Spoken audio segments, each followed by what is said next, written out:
Right, you're not cramped.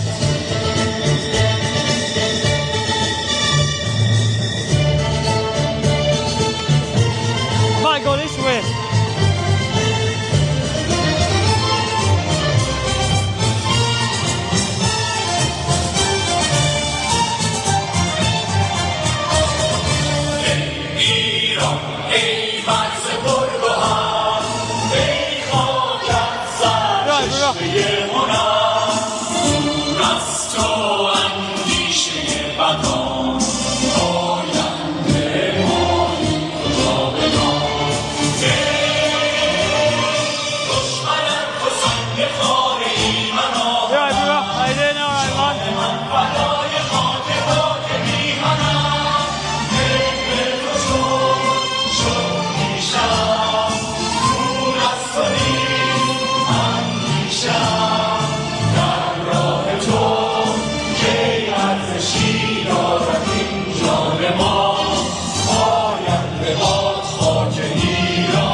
Right, Carol, so you got Nick.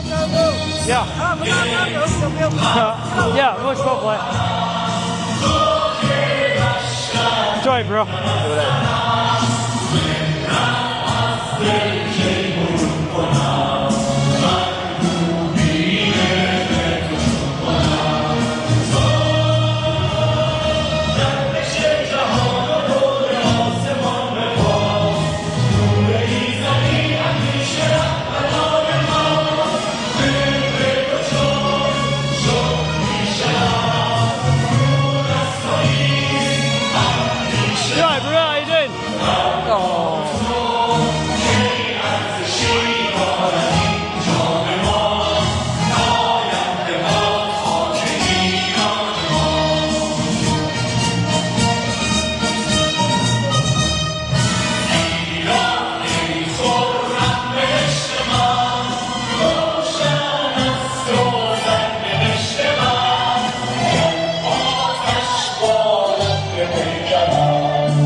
جاوید! جاوید! جاوید! پاینده! پاینده! پاینده! درود به شرف یکایکتون. دمتون گرم. I have to say thank you to Manchester Police for cooperating with us and supporting in this cause.